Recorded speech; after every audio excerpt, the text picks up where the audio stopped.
Are vegans more prone to develop gut problems? Roll the titles. For the record, I'm done trying to make y'all comfortable. For the record, you ain't trying to grow, then it's done for you.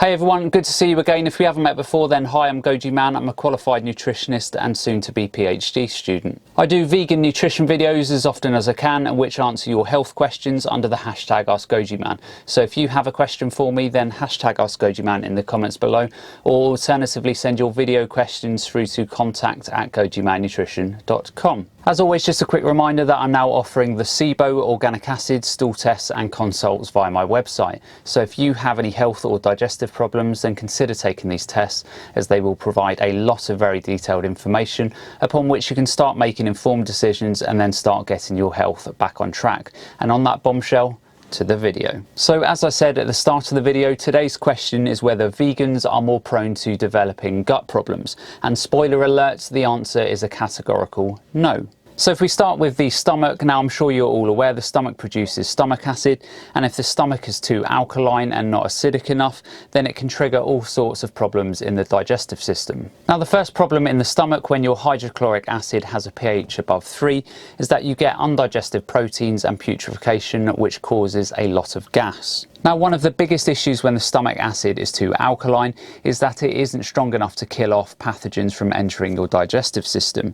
So as a result, you can get gut dysbiosis, candida, SIBO and other similar gut infections. Next up with the stomach acid issue is the problem surrounding heartburn. So if your stomach acid is above 3 on the pH scale, it causes the esophageal sphincter on the top of the stomach to remain open, and then it allows acid into the esophagus that can then cause heartburn issues. Now if your food sits in the stomach and causes indigestion, it's usually a sign that the stomach acid isn't strong enough. And if this is the case, then you can usually take betaine hydrochloride, which is derived from beets, which will boost your stomach acid. Now just a word of warning, you absolutely don't want to be taking betaine hydrochloride if you have any ulcers present, as this will cause all sorts of issues. And if you do have ulcers present, then you want to focus on getting chlorophyll into the gut. Now if you have stomach acid issues, the undigested food leaving the stomach will then hit the small and large intestines, where the gut bacteria will ferment the undigested food, causing lots of gas and bloating. And the other problem that this creates is that you need sufficiently strong stomach acid, otherwise the pancreas won't produce and release pancreatic enzymes.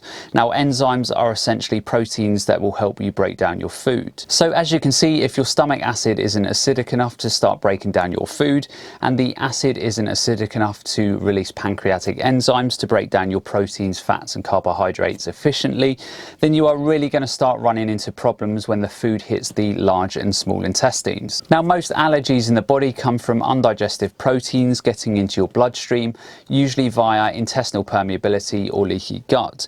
Your immune system then becomes responsive to these undigested proteins, and then you can start running into lots of food allergies and autoimmune type issues. Now if you have pancreatic problems, you are likely to experience pain in the left lower quadrant underneath your rib cage, and you will also notice your stool is very sticky. Moving through the digestive tracts, we come to the bile, and the bile is produced in the liver and stored in the gallbladder.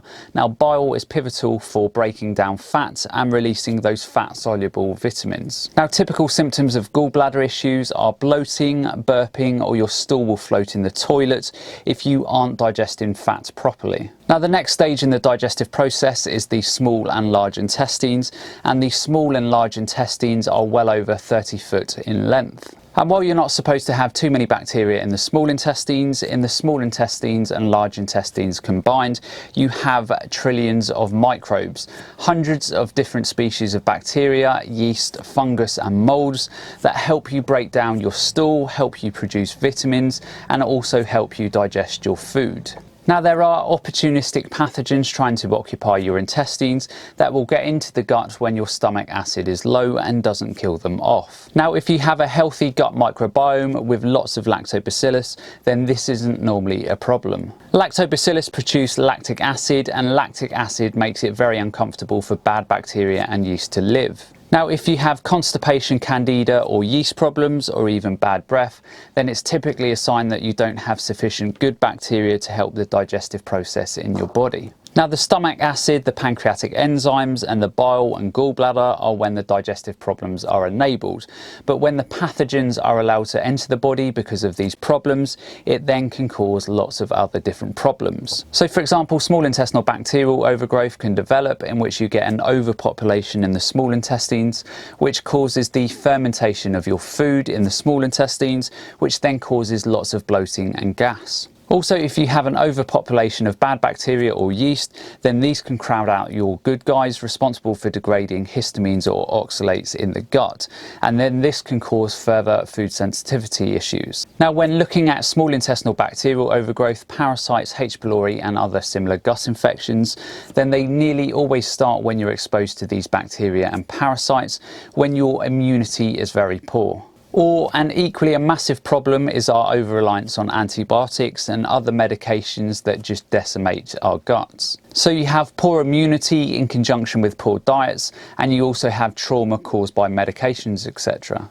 So with medications, it is often very easy to spot the impacts on health, because you will often be fine when you take the medications and then your gut will just fall apart. So you will start getting all manner of digestive problems and food intolerances. With compromised immunity, unless you know what you are looking for, it often takes people longer to identify the root causes of their issues. Now, there could be lots of different things impacting on your gut immunity. So yes, obviously poor diets, alcohol, etc., etc. But there is also often seemingly innocuous foods that will trash a poor gut further and allow the bad bacteria and yeast to overrun. Now, a good analogy that I often use here is a water bucket, and if you leave the tap on and it spills over, then you're going to start running into health problems. The same can be said with the gut and things like gluten, pesticides, stress, lack of sleep, low stomach acid and low amounts of digestive enzymes, oxalates, sulfur, histamines, etc. All of these compounds, when the gut is already compromised with its dysbiosis, will cause the bucket to overflow and the problems will start. And in fact, a lot of these problems with immunity are usually triggered when the stomach acid is low for whatever reason. So as I've already alluded to, think of your stomach acid as a force field. So when the stomach acid is reduced, the force field comes down, in comes the bacteria and yeast, and down goes the immunity. It also has a knock-on effect with what we call the proteolytic enzymes and also your bile production. So the proteolytic enzymes will break down your proteins and the bile will break down your fats in your diet. So low stomach acid triggers low enzyme production in the pancreas and low bile production in the gallbladder, which will then allow undigested food to hit the small intestines, where the bacteria will simply just ferment the crap out of it, causing all manner of gut and health issues, from food intolerances all the way through to skin issues.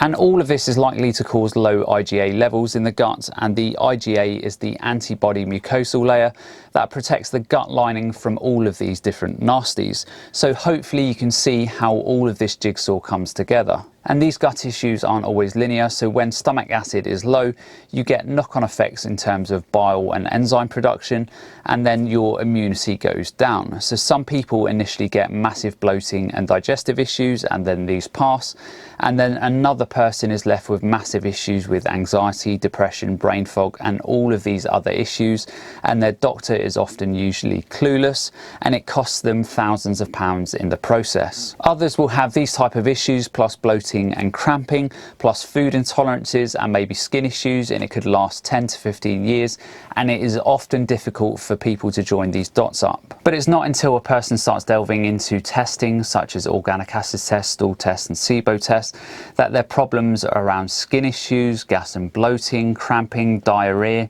all of these other type of issues start to dissipate as the person starts to realize that all of these gut issues and health issues are interconnected. So that's the end of today's video. I hope you all enjoyed. As always, keep the questions coming. If you have a question for me, then hashtag Ask GojiMan in the comments below.